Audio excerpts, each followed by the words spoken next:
How critical that we lay aside every weakness and sin that so easily besets us and run the race with patience that is set before us. And don't let our self-discipline, as was the case with Isaac, to collapse. Who would have thought that Isaac, the man who meditated in the field, would think more of food than of God?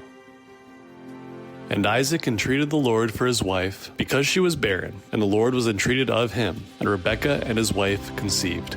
Genesis 25:21. This week on Doctrine for Life, Dr. Joel Beeke recounts God's miraculous work in overcoming barrenness to fulfill his covenant in Genesis 25.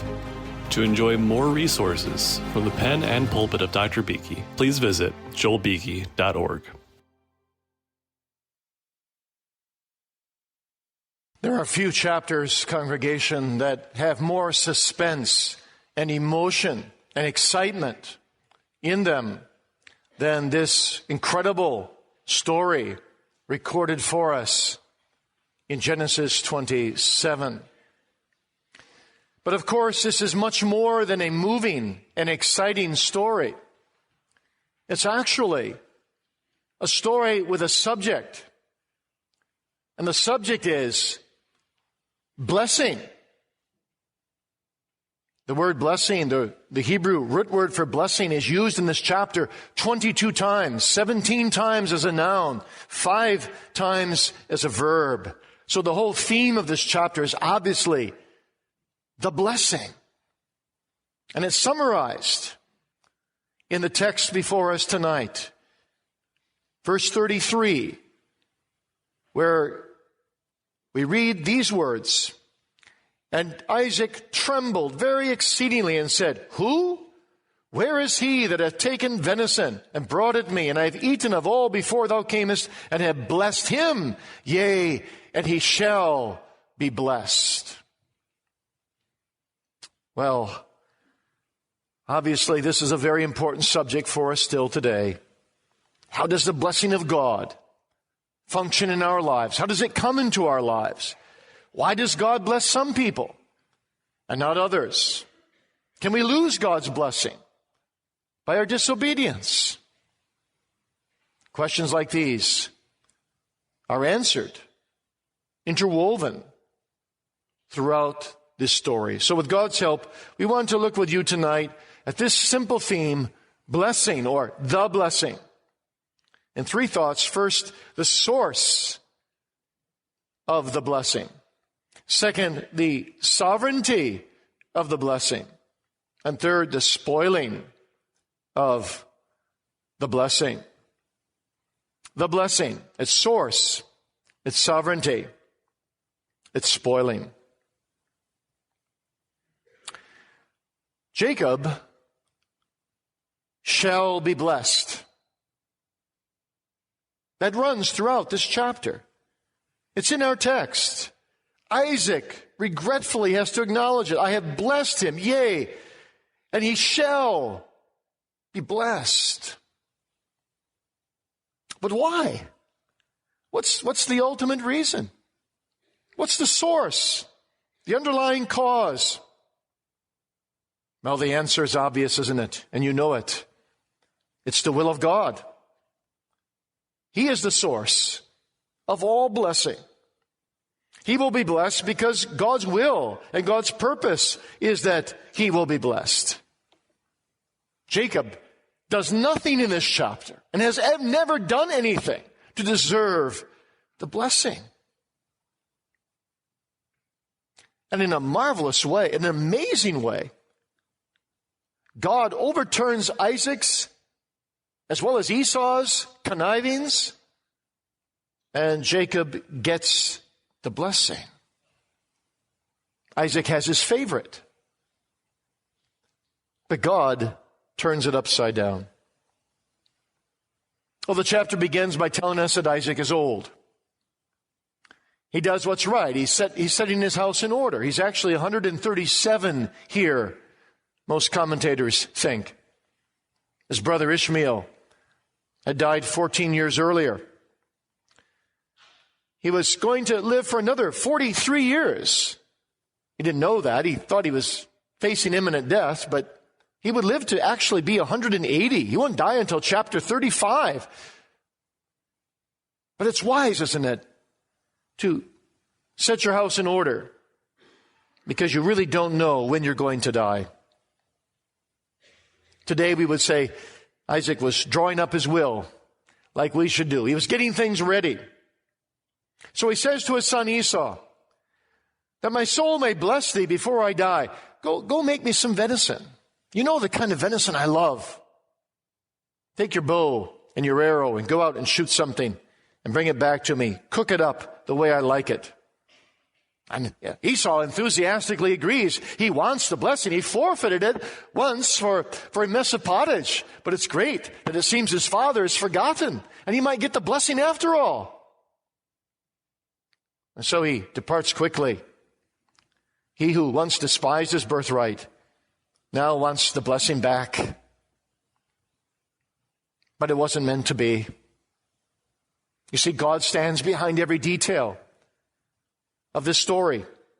Romans 9:13, Paul quotes Malachi in Malachi 1:2, saying, I have loved you, saith the Lord. Yet ye say, wherein hast thou loved us? Was not Esau Jacob's brother, saith the Lord? Yet I loved Jacob, and I hated Esau. God has chosen Jacob sovereignly, graciously. You remember the message to Rebekah, even before they were born, the elder shall serve the younger. This is God's purpose. It's not Isaac's wish. It's not Esau's wish. In a sense, it's not even Jacob's wish. It's God's purpose. Jacob doesn't get blessed because he wishes to be blessed. Paul puts it this way in Romans 9. It was said unto her, the elder shall serve the younger. So then it is not of him that willeth, nor of him that runneth, but of God that showeth mercy. So it doesn't depend, you see, on man's desire or man's effort, but on God's mercy. What a ringing endorsement of the sovereign, free mercy of the triune God. That God's decree stands opposed to Isaac's wishes and planning and Esau's longing. And that's still true today. All blessing that comes to us from the gracious mercy of the Lord. And so Isaac, in spite of himself, is compelled to pronounce a blessing on the man whom God chooses, who's the opposite one of what he chooses. You see how God overrules everything. Man proposes. God disposes.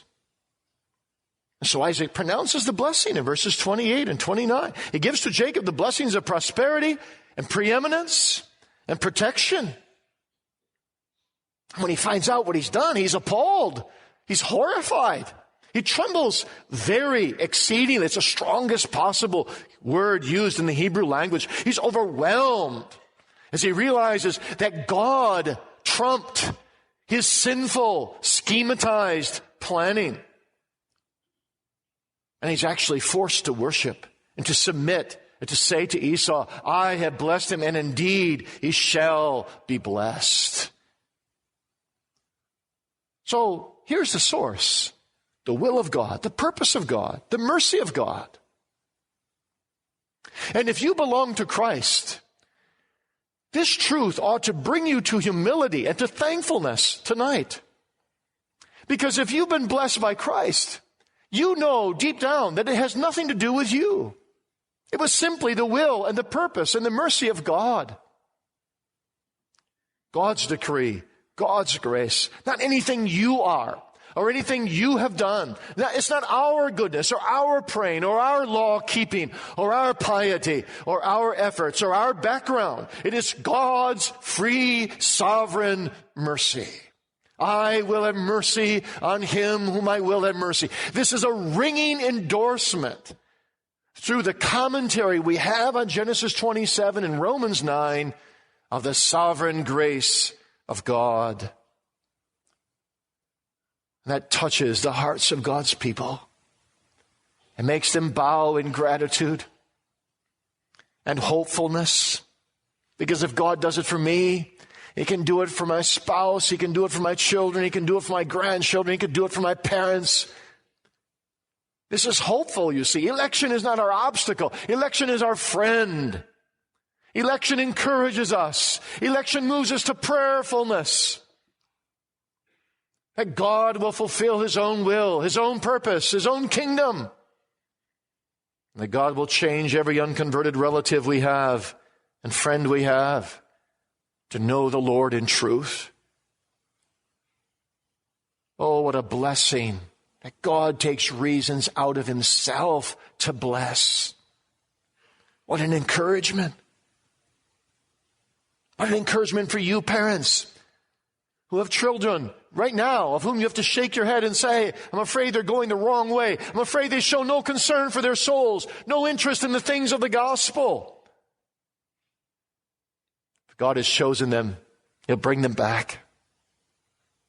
Pray for Him to bring them back. Persevere. He's done it for others. Why can't He do it for you? He can change them. He can bring them to Himself. The source of blessing is always God. Soli Deo Gloria. But notice, secondly, this wonderful sovereignty in this blessing. We need to spend a bit more time here. This is remarkable. God is sovereignly blessing this family in the midst of very shameful and unworthy behavior. There's not one admirable character in this entire chapter. What we're looking at here is what we call in modern day a dysfunctional family.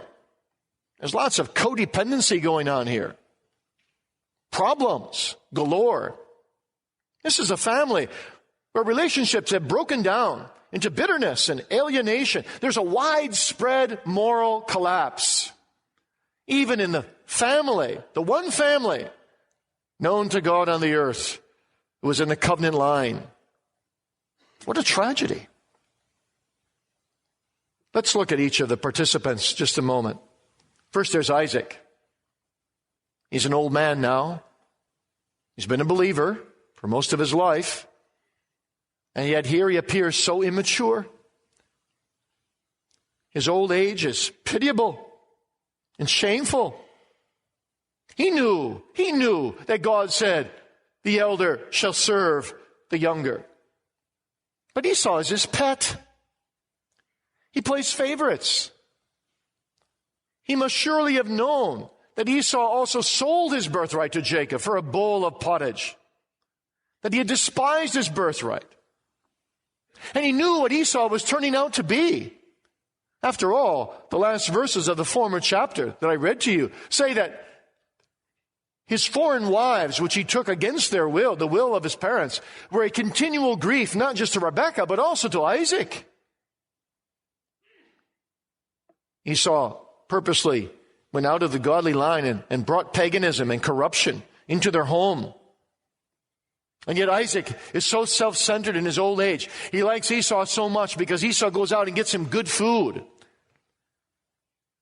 that he submits to his sensual appetite rather than to the will and the mind of God. Isaac's too fond of food. You read in Romans somewhere that we can be gluttons by making a god of our belly. And that was his Achilles heel. He was falling into this sin. And so he undertakes this very shoddy and underhanded plan with Esau. Now, the custom in those days, was when someone was going to die, they would gather all their children around them, and they would bless them all.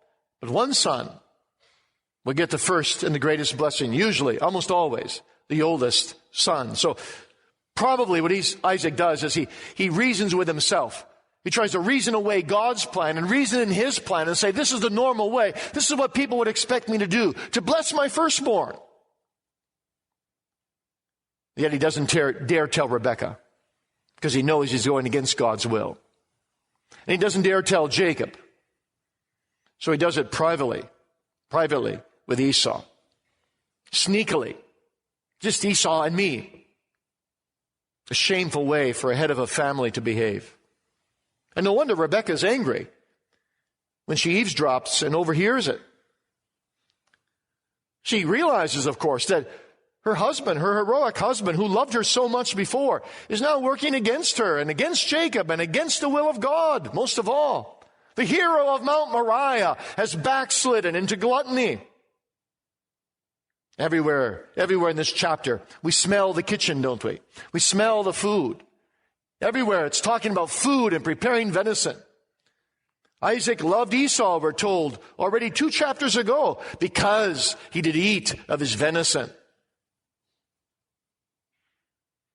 So, in one way, we ought not be surprised that Esau sold his birthright for a mess of pottage because he had a poor example in his own dad.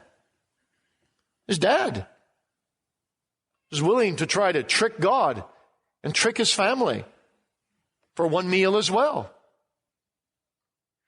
Verse 4, make me savory meat, such as I love. Verse 9, I will make thee savory meat for thy father, such as he loveth. Verse 14, his mother made savory meat, such as his father loved. Everywhere, Isaac loved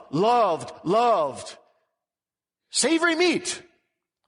Rather than hearing Isaac loved God, Isaac loved God's will.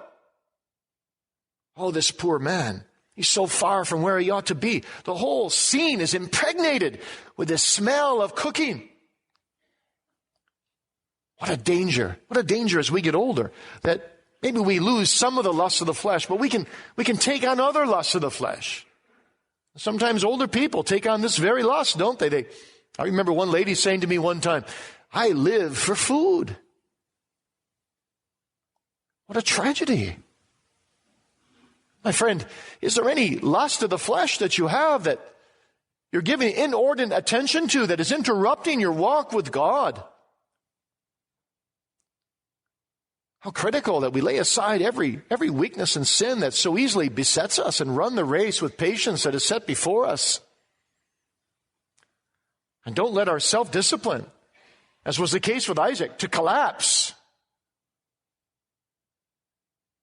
Who would have thought that Isaac, the man who meditated in the field, would think more of food than of God?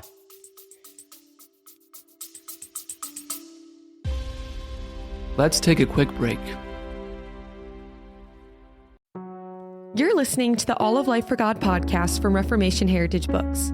Use the code ALG at checkout to save 10% on your next order. Live as if you thought that Christ might come at any time. 19th century evangelical leader J.C. Ryle knew that there was only one way to prepare for Christ's return: to put on the Lord Jesus Christ in every aspect of our lives. Now you can take up this charge daily with Our Great Redeemer, a new 365-day devotional featuring excerpts from J.C. Ryle's sermons. This compilation of 365 powerful readings from Ryle's preaching and writing is rich with grace, truth, and conviction that defined Ryle's ministry. Order Our Great Redeemer today at the link in our show notes.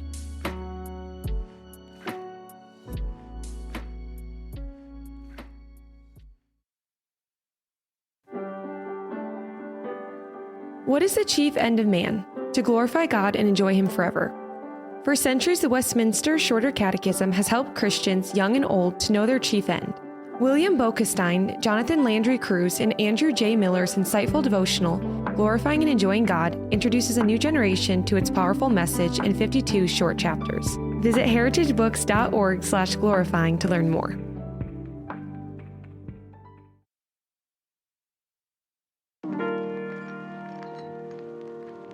Thousands of sermons, dozens of books, commentaries, and devotionals, decades of faithful ministry. By God's grace, the fruit of Charles Spurgeon's ministry is bountiful. But do you know the man behind the ministry? In Spurgeon, A Life, Alex de Prima paints a fresh portrait of the most well-known gospel minister of the 19th century. Combining academic expertise with popular presentation, this biography of the Prince of Preachers is the best modern introduction to Spurgeon's ministry. Learn more at the link in our show notes.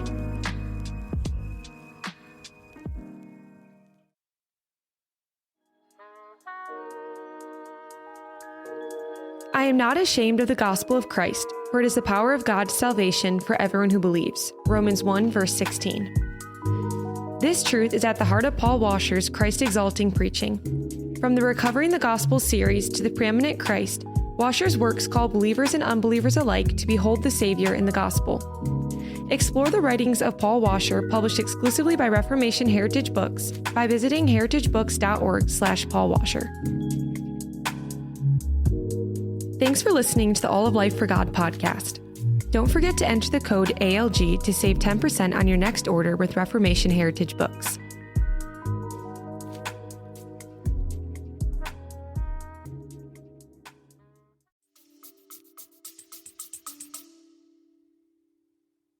Then there's Rebekah. At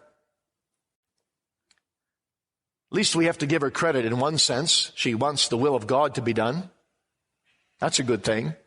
She wants Jacob to get the blessing because God said Jacob should have the blessing. But there's a problem for Rebekah as well. Jacob was her pet. Her ultimate motive is right. She wants God's will to be done. But she has the temptation that faces all energetic, decisive, and competent people, and that is to take things in her own hands and to run ahead of the Lord. As Isaac didn't trust the Lord and wanted to change his plan, Rebekah really didn't trust the Lord either. She didn't really think that he could do it. He needed her help.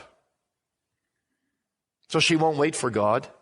She won't let him bring the blessing. She's going to help God out. You know, there's a lesson here. Strong love can be dangerous. You see, ultimately, Rebekah does what many parents still do today. She puts her love for her son above her love for her God. All throughout this passage, what stares you in the face is Rebekah's concern that Jacob gets the blessing. Yes, that's God's will, but that's in the background in her mind.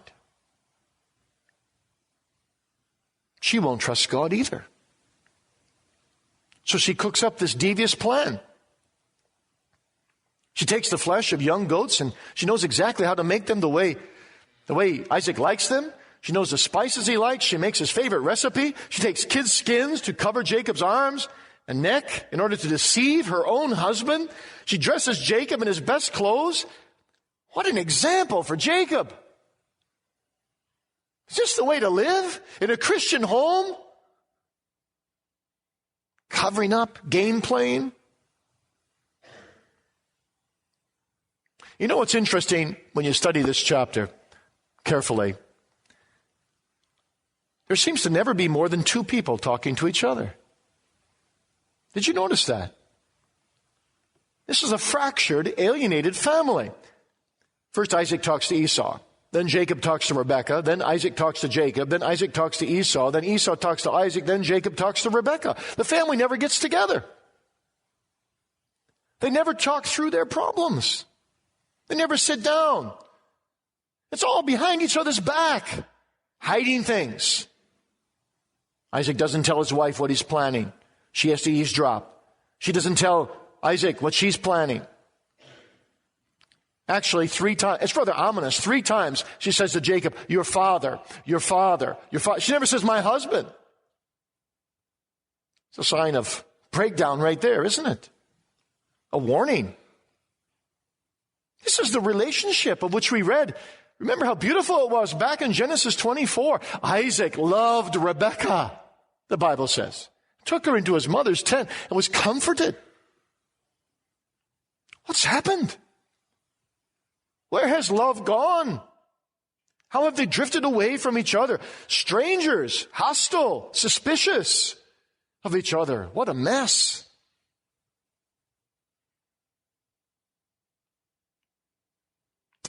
Anything like that going on in your home? Any secrets shared with certain people behind the back of others?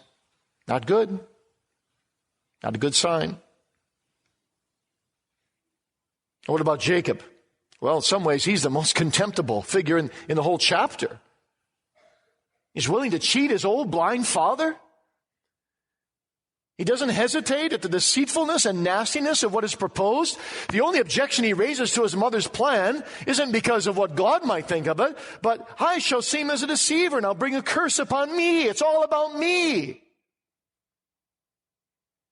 How contemptible. Then he comes into his father's tent and he says, my father. Actually, they're the only two true words he says the whole time. Everything else from there on is one lie piled on top of another lie, over and over again. I am Esau. He's not Esau. I've done according as thou badest me. It's not true. I am Esau. Second time, not true. And then he doesn't even shrink from blasphemy. His dad asked him, how'd you get the meat so quickly? And he says, the Lord brought it to me. See how one sin gets bigger and bigger than the next? Now he's even using God's name to condone his sin. And to lie straight through his teeth. Sin is like a room. You walk in it, there's always a door on the other end, and it's always open. And it always leads to a bigger room. And then a bigger room. And yet a bigger. There's no end to Jacob's deceit here. It's a disaster in every way.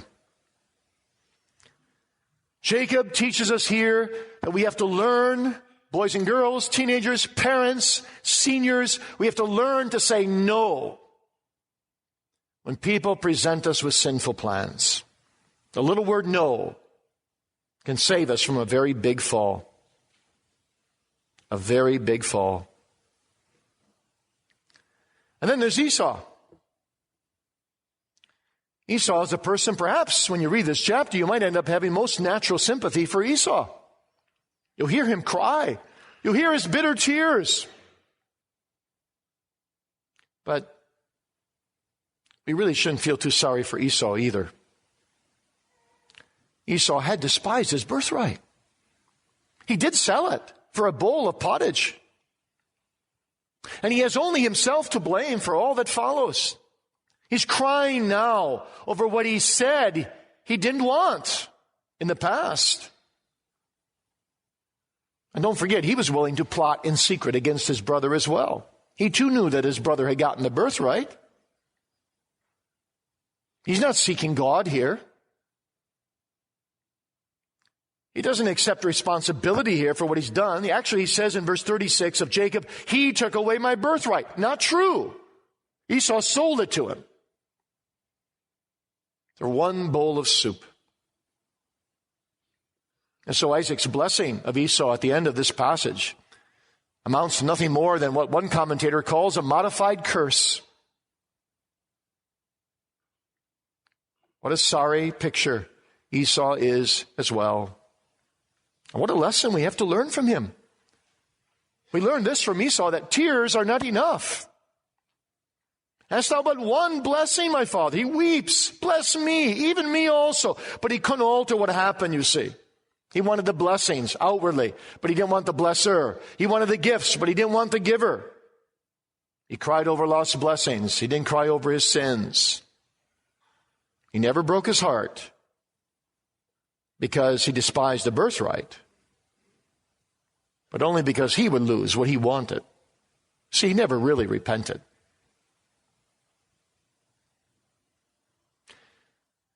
So the sovereignty of blessing, what does it say behind all this malfunctioning family? Well, it's saying that we never deserve the blessing that God gives. Isn't it amazing that through all this intrigue and deceitfulness and sinfulness, that God just doesn't throw away this family, but sovereignly he comes and he blesses Jacob, the devious twister. And he calls himself the God of Jacob. He even says in the Bible, happy is he who has the God of Jacob for his help. God is willing to come down and change this deceiver. What an encouragement for us. When our hearts are so wrong and so twisted and so selfish, God can do the same thing for you, my friend. He can sovereignly, graciously bless you as an unworthy person. He justifies the ungodly, not the godly. He blesses Jacob, though he doesn't deserve it. He can bless you, though you don't deserve it. That's the beauty of this story, that God carries out his sovereign, gracious purposes despite Jacob. And so there's a prophetic ring to Isaac's testimony in our text. I have blessed him, and he shall be blessed. It's God speaking behind Isaac, giving us the meaning, as Romans 9 shows us, to this entire story. Thank you for listening to Doctrine for Life with Dr. Joel Beeke. If you were encouraged by this episode and would like to hear more, please consider subscribing and sharing with a friend. To enjoy more resources from the pen and pulpit of Dr. Beeke, please visit joelbeeke.org.